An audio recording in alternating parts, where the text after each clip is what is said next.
I watched the shark encircle me with agitated jerks of his tail. Within seconds, I was out of breath again. My heart hammered my chest hard and fast. My mind fluttered with what to say to this aggressive animal. I thought fast, I'm not food. I'm just a boy. What's a boy? He lunged at me, but kept his mouth shut. He bumped my chest and whipped his tail at me as he circled. I surfaced and gasped, coughing, crying, "Don't kill me! Don't kill me!" I thought, though I knew he couldn't hear me while I was above the surface. I went under. His giant body continued to circle. Then it came to me. An image of the finless shark emerged in my mind. "Irwin! I know about Irwin!" The circling shark stopped. Irwin? "Yes, Irwin, Rodney's friend.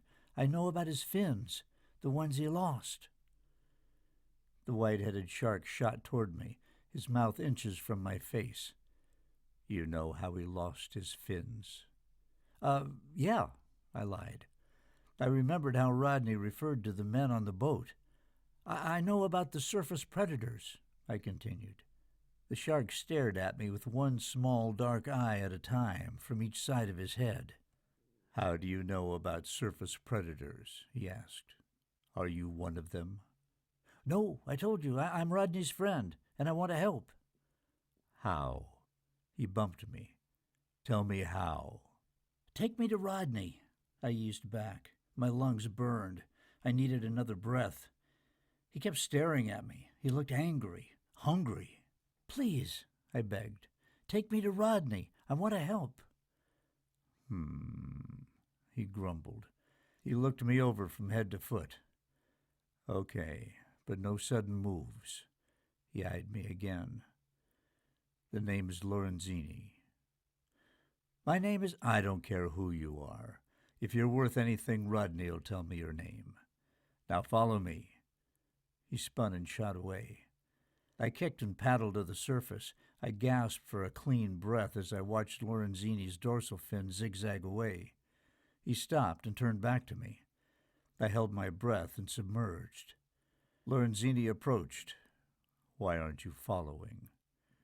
"I can't swim as fast as you." "Why not?" I'm only a boy. You're a shark." He looked me over. "Okay, hold on." He offered me his dorsal fin.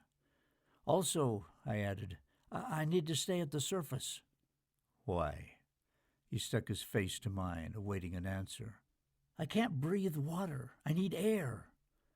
He swished his tail at me. His eyes showed agitation. "Fine. Hold on." He offered me his fin again. I reached out and held on with both hands. Lorenzini launched forward, jolting me so hard I nearly slipped off. I tightened my grip on his fin. Bubbles struck in my mask, and I felt a cool breeze as my body broke the surface. Despite salt water battering my face, I was able to breathe, stinging water still rolling around in one side of my mask. Lorenzini's tail swung back and forth, occasionally smacking my dangling legs. I tilted my head to the side and saw the pair of kids from earlier floating in their tube. Their frightened faces dripped with water at the sight of the shark fin cutting across the surface. One kid pointed at me. I rocked to the side and one hand slipped from the fin. With my free hand, I waved to the kids. Bewildered, they waved back. We passed the boat to which the tube was tethered. Angry-looking men swung paddles at Lorenzini. A woman from behind threw a life jacket attached to a rope at me. It hit me on the head, but we kept cruising along and it rolled off. The adults stared at me. I waved to them. They waved back. I swung my free hand and caught the fin. We put some distance between us and the boat. I looked back at them. They stood staring at me and the shark. The boat grew smaller.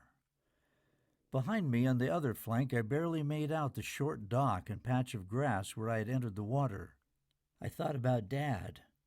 I looked forward with one squinty eye and saw that we were heading toward the Gulf of Mexico. I feared how far we'd go.